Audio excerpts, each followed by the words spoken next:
Bem, amigos, chegou o momento. Gustavo Snyder aqui. O que você faz na vida ecoa pela eternidade.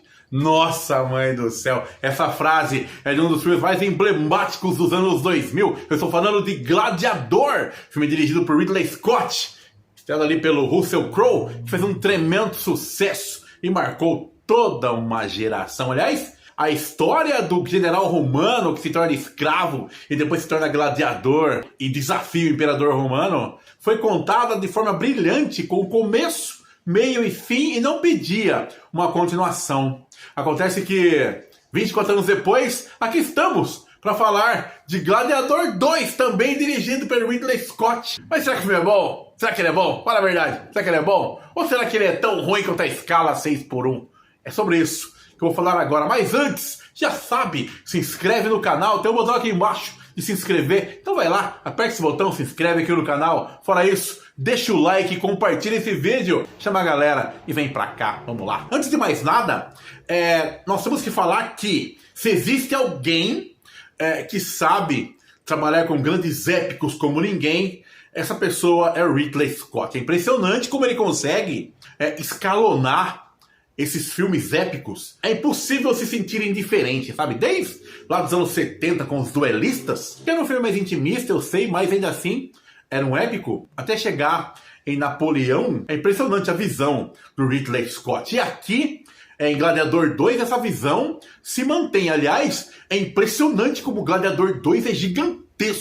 E é impressionante como mesmo num filme tão grandioso, tão gigantesco, tão arrebatador visualmente, ainda assim nós conseguimos observar que o Ridley Scott não perde o controle de tudo que acontece. Cena, ele é um maestro, capaz de nos trazer cenas de encher os olhos. A sua câmera não interfere nos acontecimentos, muito pelo contrário. Ela é apenas uma testemunha do grande espetáculo que nós temos em tela. Aliás, essa é a palavra, espetáculo. Gladiador 2 é, acima de tudo, um grande e monumental espetáculo digno de figurar no Coliseu. Tem uma cena, tá no trailer, não é spoiler, tá? Tem uma cena que o Coliseu tá cheio de água, gente. Cheio de água. Tipo, cheio de água. E tem tubarão, e tem batalha naval acontecendo aos olhos do público. É uma cena arrebatadora, sabe? Aí eu fui pesquisar se isso era possível, e de fato foi possível. Isso aconteceu de verdade naquela época, sabe? Então é algo surreal como o Ridley Scott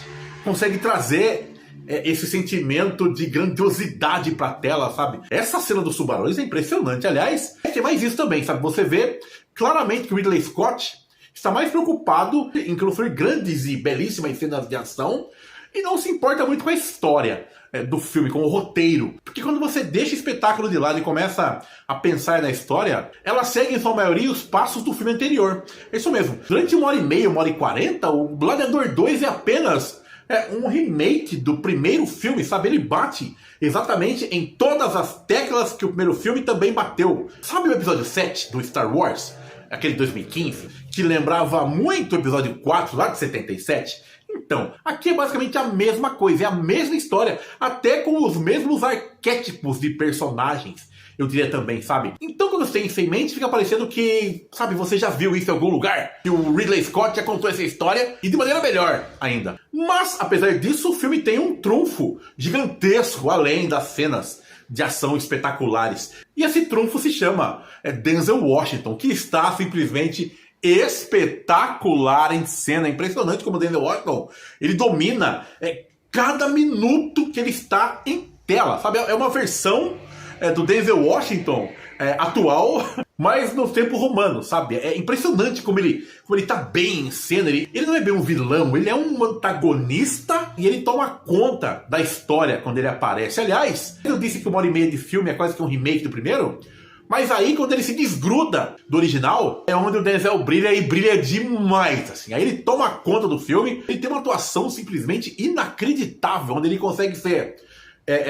engraçado, charmoso e manipulador ao mesmo tempo, sabe? É surreal o que o Denzel faz em cena. O protagonista do filme, por outro lado, o gladiador do título, aqui é o Lucius, o menino do primeiro filme, que segue os mesmos passos do Máximos, o gladiador anterior, né? Ele agora é adulto, tá casado, participa de uma guerra, a mulher dele é assassinada, ele é preso, vira escravo, vira gladiador. Ele é interpretado pelo Paul Mescal, um ator que eu gosto muito, mas que empalidece muito perante o Denzel, e mais ainda quando você compara com o que o Russell Crowe fez no primeiro filme. Aliás, o Lucius, o Paul Mescal, não tem carisma nenhum. E tem outro problema também, que é de roteiro mesmo, sabe? Porque durante todo o filme é falado que o Lucius é tomado pelo ódio, que a raiva está dominando sua mente, que ele está transbordando vingança. O texto deixa isso muito claro pra gente, só que a atuação dele não tem isso. Muito pelo contrário, ele passa uma atuação mais contida, mais austera, quase calada. Essa dinâmica do texto com a atuação não combina muito bem. E aí tem que ficar se apegando a outros personagens, como o próprio Denzel, o Pedro Pascal também tá muito bem. Ele seria o protótipo do Máximos. Ele é um general romano que tá cansado, uma atuação realmente muito boa, bem consistente. A Connie Nielsen volta aqui também mais para fazer ligação com o primeiro filme do que para qualquer outra coisa. Ela tem um certo destaque na trama que é bem legal, mas ainda assim ela não tem muito o que fazer. Gladiador 2 é um filme claramente voltado para o grande espetáculo. É a visão 100% americana dessa história que vai encher os olhos da plateia. Não é tão bom quanto o primeiro, é impossível ser tão bom quanto o primeiro, mas ao mesmo tempo, se você comparar com outros filmes que nós temos esse ano, Gladiador 2 tá bem acima da média. E se você gostou desse vídeo, já sabe, dá aquele like, se inscreva no canal e compartilhe as redes sociais. Aliás, siga as redes sociais porque todo dia, ou quase todo dia, tem novidades exclusivas pra vocês. Vou ficando por aqui. Beijo, meu pai. É pra você. Gostei, isso aí.